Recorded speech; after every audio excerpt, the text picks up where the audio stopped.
el día lunes, pero les dejé poquito tiempo porque ya tenían que ir empezando desde antes. Tendrán en cuenta de que van a tener una evaluación. No sé si con la doctora Jenny ya conversaron sobre la evaluación o no. No exactamente. Había una confusión, no sé si ya se corrigió, de que la evaluación era para el lunes, pero hubo una comunicación acá más que era para el 26. Le preguntaba a la doctora Jenny y a la doctora Paola si habían sido ellas las de la programación. Me dijeron que no, después han bajado la programación, una cosa así. Entonces, Entonces, es lo único que hemos estado. Pero sí, de ahí, ustedes tienen el horario que está en el Canvas, que es el que yo les subí, ¿ya? Entonces, como tuvimos que hacer el lunes. Ajá. un pequeño cambio porque estaba un poco indispuesta de salud la doctora Paola, entonces tuvimos que retrasar un poco el inicio de las clases en general de este curso. Entonces, el que vale es el que ustedes tienen en este momento en el Canvas. Entonces, el día lunes 22 a las 11 de la mañana tienen una evaluación y esa evaluación es un examen. Ya es un examen teórico. Entonces, van a tener un número de tal vez de 5 a 10 preguntas de cada una de las profesoras del curso y tienen que ir revisando la parte teórica. Conmigo tienen que revisar hasta lo que veamos el día de hoy, porque lo que veamos el día de mañana es un ejemplo práctico de todo lo que hemos ido viendo. Entonces, más que nada de poner en práctica ese tipo de conceptos y eso no se incluía en la evaluación, pero lo que vamos el día de hoy sí. Entonces, no va a ser una evaluación con trabajo, sino es una evaluación tipo examen. ¿Ya? Entonces, ustedes se van a conectar en el Canvas y van a tener una evaluación de ese estilo. Entonces, vayan revisando ya todo el material y va a ser el día lunes de 11 a 12, ha de ser un poquito más, de 11 a 12 y media aproximadamente, una media hora con cada una de las partes, ¿ya? Pero ya tendrán la respectiva notificación en el Canvas. Listo, creo que me siguen faltando dositos. Ojalá ya se unan. Si es que ustedes escuchan el timbrecito, me avisan para dejarles entrar. Entonces vamos a empezar.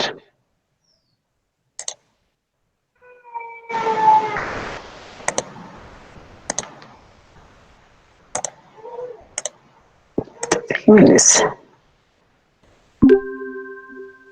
les comparto la presentación. Lo que vamos a ver hoy es un poquito diferente a lo que estábamos viendo anteriormente porque nosotros habíamos seguido una especie de proceso de cómo evaluar riesgos en general, pero les vamos a presentar un paquete de cómo se debería proceder al análisis como tal de la sustancia química, una sustancia química en particular, pero con una especie de especificación del tipo de sustancias.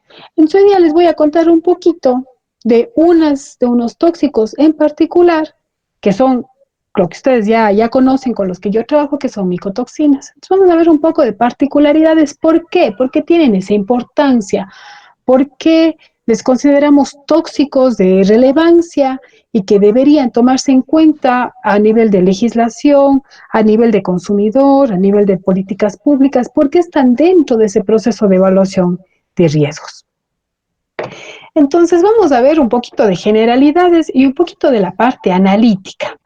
Entonces ya para empezar, ¿qué es una micotoxina? Yo ya les he ido contando un poquito de esta historia de poco a poco, pero cuando vemos a ese concepto desde el punto de vista etimológico, simplemente va a ser un tóxico, un veneno que es producido por un hongo.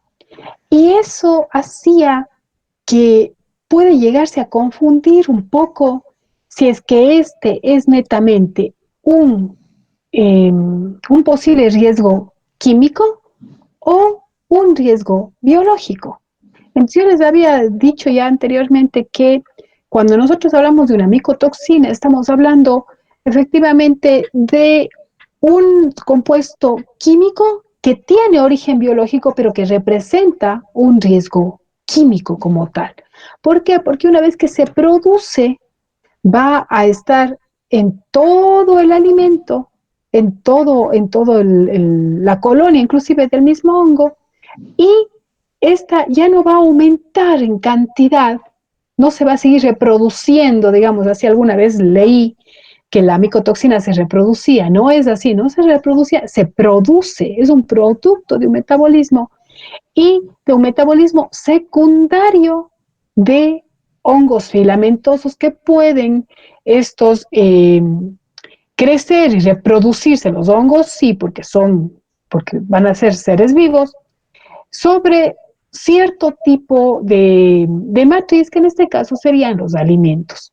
¿Ya? Entonces, ¿qué son las micotoxinas? Son metabolitos secundarios de tipo tóxico. Ya vamos a ver por qué son de tipo tóxico, porque es para que el hongo vaya afianzándose en colonizar ese tipo de sustrato y de alguna manera para hacer esto entra en competencia con otros microorganismos. Incluso se ha dicho de que estos metabolitos son tóxicos para ciertos insectos, para que no vayan a atacar al hongo y que éste pueda mantenerse con vida en el sustrato donde vaya a colonizar. ¿Ya? Entonces, son tóxicos para todo lo que está alrededor, menos para el mismo hongo. De manera general, podríamos decir que son compuestos de bajo peso molecular, pero no tan pequeñitos como para ser volátiles. ¿Ya? Son compuestos no volátiles, de bajo peso molecular hasta 700 Daltons más o menos, pero desde el punto de vista químico y toxicológico son extremadamente heterogéneos. Tanto es así que difícilmente vamos a poder analizarlos con una sola técnica de análisis, aunque sí hay sus excepciones, porque presentan estructuras químicas sumamente diferentes. Así que estamos hablando de estructuras de ciclopéptidos, de policetoácidos, de terpenos, derivados nitrogenados, y ya vamos a ver cómo estos se van conjugando, pero cada micotoxina tiene una estructura química diferente. ¿Cuántas micotoxinas hay como tal? Porque ya vamos a ver un grupo especial de estas micotoxinas, una segunda generación de micotoxinas, pero los que podríamos llamarlos como tal, productos secundarios del metabolismo del hongo, hay más de 400 tipos. Y como les digo, difieren muchísimo en estructura química, difieren mucho en propiedades físico-químicas, pero tienen la única característica en común que van a compartir es que son muy estables. Químicamente, es decir, que difícilmente cambian de estructura, y térmicamente, es decir, que bajo la influencia del calor no se van a destruir, se pueden llegar a movilizar del alimento hacia el líquido de cocción, por ejemplo, pero no se van a destruir. Déjenme salir un segundito de la presentación porque hay alguien en espera. Listo. ¿Ya? ¿Desde cuándo se conocen las micotoxinas? Desde tiempos de inmemoriales. Hay un interesante documental que le aculpa a la intoxicación por micotoxinas a la última plaga de Egipto, a la muerte de los primogénitos de los egipcios, porque se decía que ellos eran los que eran mejor alimentados. Así que con el trigo que guardaban, se les alimentaba a ellos y lo guardaron por tanto, tanto tiempo, que se dice que hubo una especie por malas condiciones de almacenamiento, hubo una especie de infección de ciertos mohos que produjeron micotoxinas de tipo tricotecenos. Así que se empieza por ahí. Pero hay algunos outbreaks por intoxicación con micotoxinas muy relevantes en la historia, como de Turkey, se llama Turkey X, que hace referencia a una intoxicación de pavos muy, muy grande por aflatoxinas. en los años 60 más o menos. O si no, en la Edad Media, no sé si ustedes conocen al concepto o al nombre del fuego de San Antonio, o si han visto algún cuadro, era de haberles puesto aquí la figura del fuego de San Antonio. Es un cuadro bastante conocido. Déjenme ver si es que, como Yo hice el ustedes, deber de eso, Doc, el que nos mandó ya, de los efectos biológicos, ya, justamente de ese hongo del centeno que produce muchos daños neurales. Y le culparon se le atribuye en una parte lo de las brujas de Salem porque la gente empezó a ver cosas debido a estas micotoxinas. exactamente.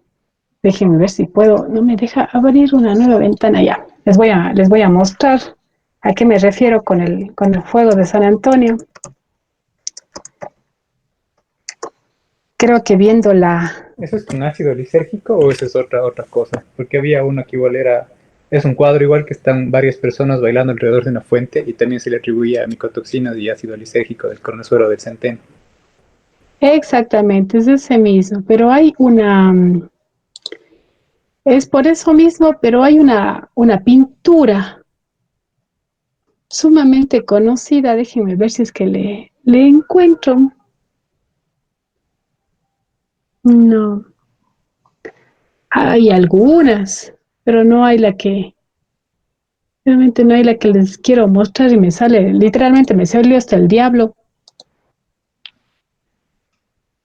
Déjenme regreso a la presentación, ya voy a buscar en la próxima clase, les muestro lo del fuego de San Antonio, que sí es por el cornezuelo de centeno.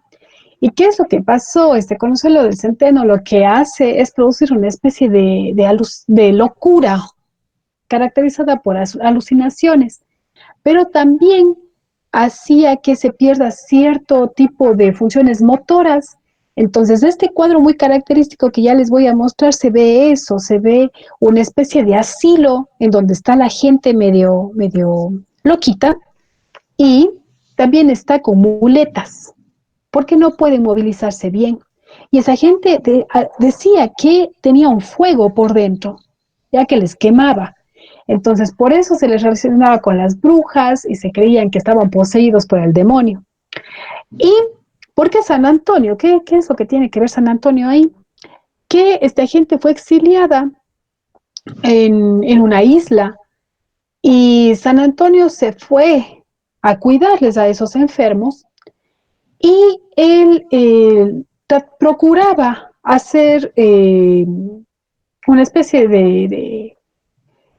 realmente no lo hacía con intención, cambiarles la dieta, pero él como consiguió donaciones para alimentarles de una manera mejor a esta gente, porque antes el centeno era para la gente pobre y el trigo era para la gente rica, entonces él consiguió donaciones de trigo y les hacía los pancitos de trigo, los pancitos pequeñitos y con eso les alimentaba.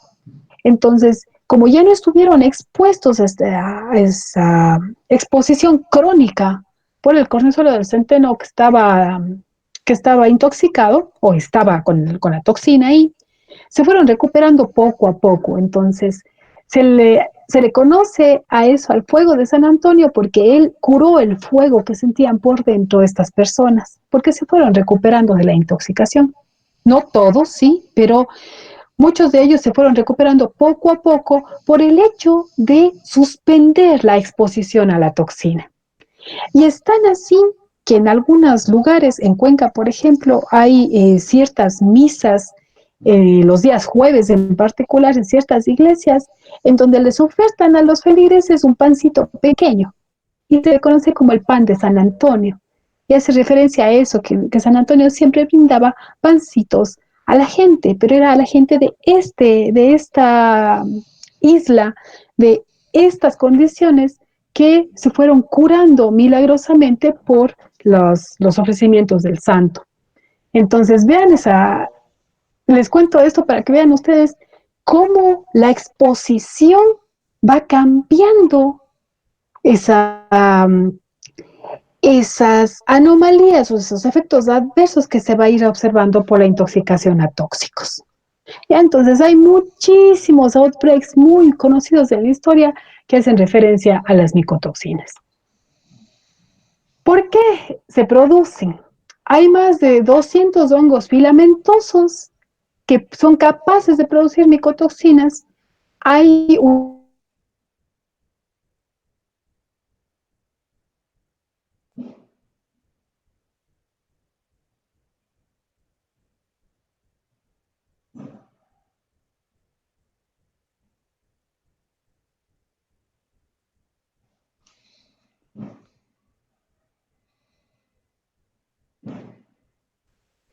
Hola, hola. Hola, yo tampoco escucho. Sí, yo también me quedé sin audio de los... Sí, yo también. La profesora salió. Ya de regresar. Esperemos. ¿Me escuchan? ¿Me escuchan? ¿Me escuchan? Por ahí te sienten. No es así. Probando, probando, probando. Estoy probando. Y el otro aprovechan para gritar como niño malcriado, Dios mío. Silencio, que están grabando. Probando, probando, probando, probando, probando. Parece que se le fue el inter a la doc porque ya salió también. Ya de regreso. No.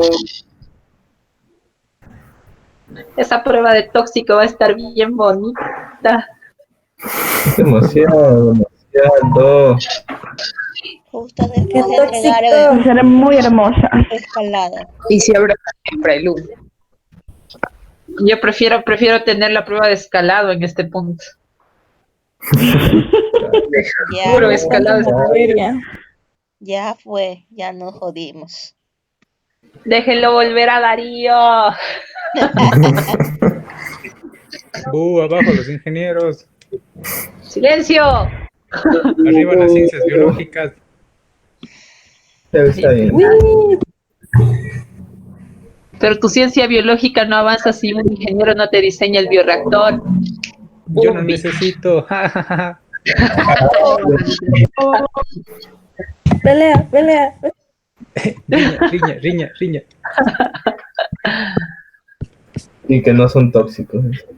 ¿Qué? Doctor.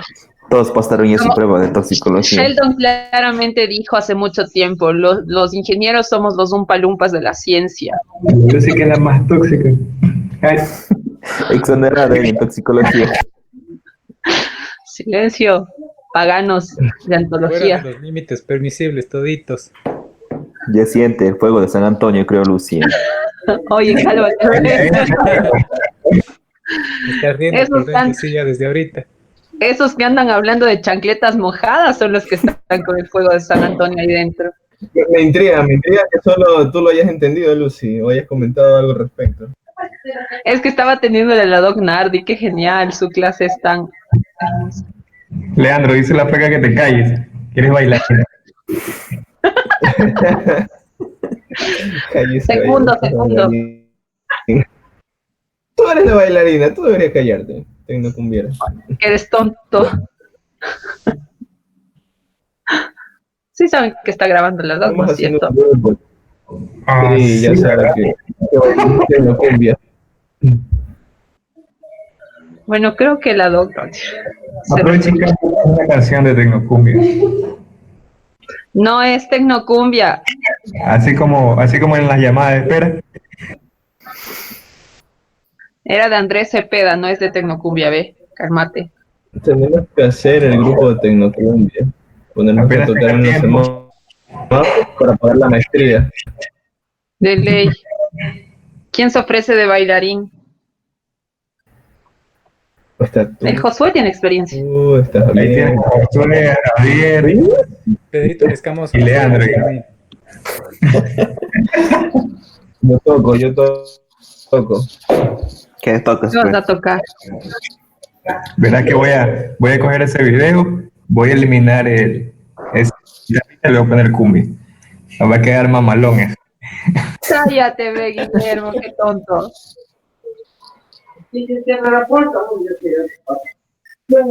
Y lo voy a subir a YouTube. Oye, Guillermo, Al canal Beer. Claro, qué ¿no? desagradable que eres, Extra. Guillermo. Yo todavía me mando el video diciéndole para que te des cuenta que no es tecnocumbia y el otro coge y dice que va a ponerle tecnocumbia.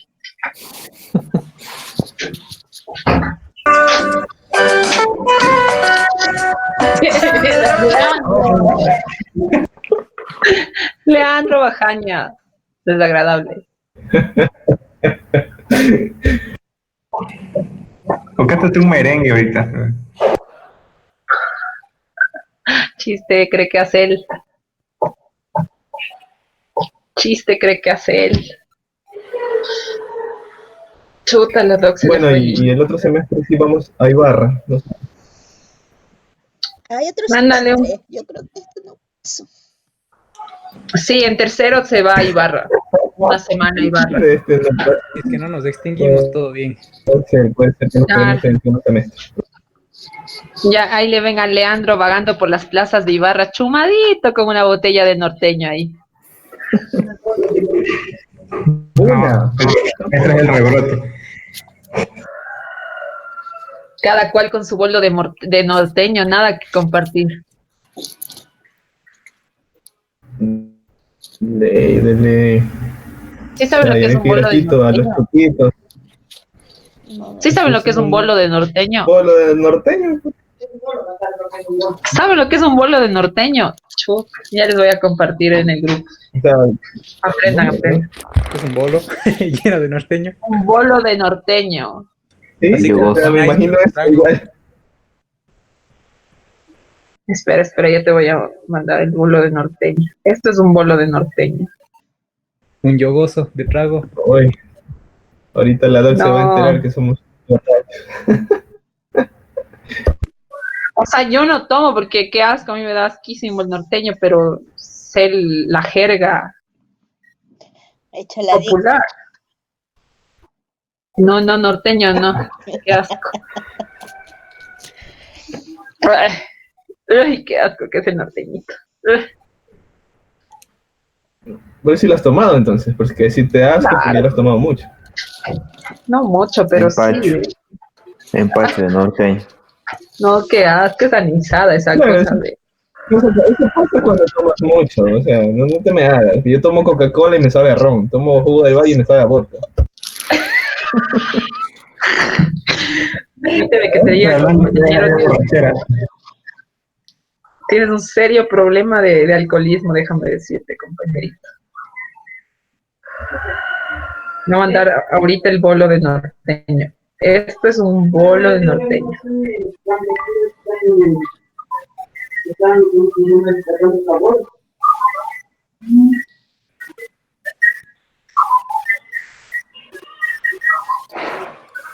Amigos de Cuenca que tienen el contacto de la doctora, no sé si le escriben a preguntar si está bien.